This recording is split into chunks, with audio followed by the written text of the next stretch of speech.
Hey lads, Temps here, welcome back to another squad builder, and this time around we've got a 20k BPL team. We've got some pace in there, and I mean we have got some serious pace in this team. I think the slowest player in the team is probably about a 72 rated on pace, so it's a really pacey team. Most of them have got 80 paces, so it's a really good team. So yeah, we'll start things off with the goalkeeper. We have got Asmir Begovic, and this guy is just so good. It's just the fact when corners come in and big long crosses come in, he's so tall.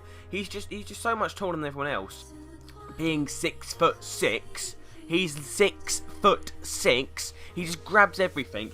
Any long shots he's got, he's just really good. A real big guy, and he just like gets a touch on anything. I mean, sometimes he panders it off a little bit, but I mean, he will make. I would say 9 times out of 10, he would make the save you need him to make. One-on-one, he's a solid goalkeeper.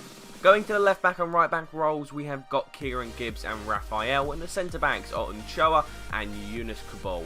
Now, Gibbs I like, Raphael I like them the two as fullbacks. I've always liked them on the games. They're just good little players. They do the job. Kabul has been a little bit iffy on me, but overall has been always solid as well. And Ochoa is just the pace. Heading wise, he's okay. Physically, he's okay.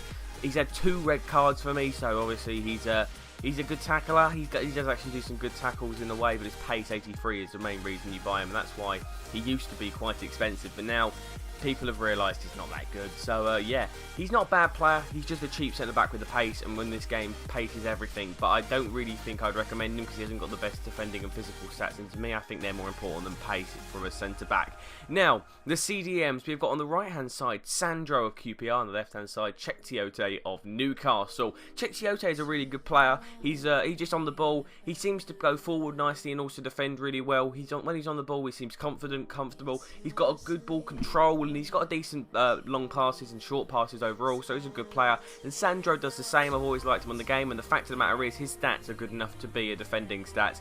The fact is he's 6'1", he's got 72 pace, 72 dribbling, 80 defending, 84 physical. You know, if he got an inform, unlikely being a QPR player of course, but if he did get an inform, I would say stick him in a centre-back role, because he would be one of the best centre-backs, I think, just purely because of his height's perfect and just overall is a decent, overall good stats.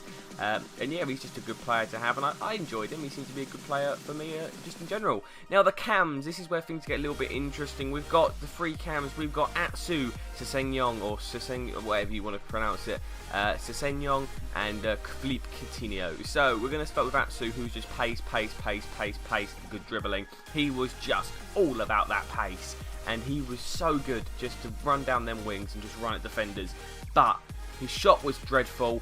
Physically, he was poor, and to be honest with you, his touch wasn't that great, and he just didn't seem to do anything really for me. And I have to say, I didn't overly enjoy him as much as I did his winging card. So I would say if you're going to use him on FIFA 13 because he's got a left wing card. But you know, if he had a left wing card in this game, I think he'd be really abusive. But as a cam, I don't think he's got the best stats. Sesenyong, he's all right. He's got decent pace and decent dribbling. But to be honest with you, you know, he's a little bit weak, and he just seems to fade away a little bit. You don't see much of him that often. He just goes away. You don't really see much of him, and he just doesn't seem to do much for me.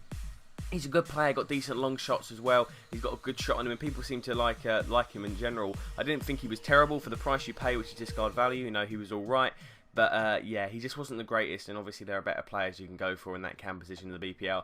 And one of them is Philippe Coutinho, who, you know, if you want to go for a pacey cam, then do not go for him. 81 pace is okay, but it's the 87 dribbling that slows him down. When he's on the ball, he is really not that quick. But when he's on the ball, get them skill moves out and get your fake shots on the ready and just control dribble it, and you have got one of the the best players on the BPL roster.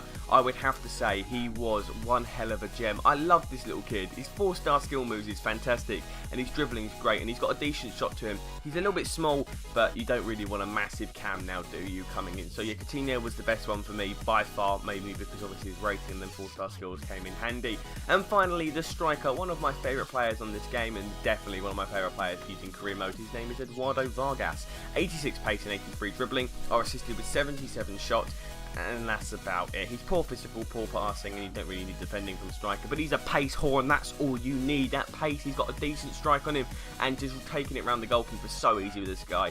Overall, one of the best strikers, and for the price you pay of 1,000 coins, I think he's worth it. But guys, what do you think of this team? Will you go out and use it? Will you adjust it in any way? Who would you have? Would you have someone like Di Maria? Obviously, it wouldn't be a budget team, but you could easily stick Angel Di Maria in that position. How would you improve it? Leave a like down below, subscribe for more, and I will see you guys next time.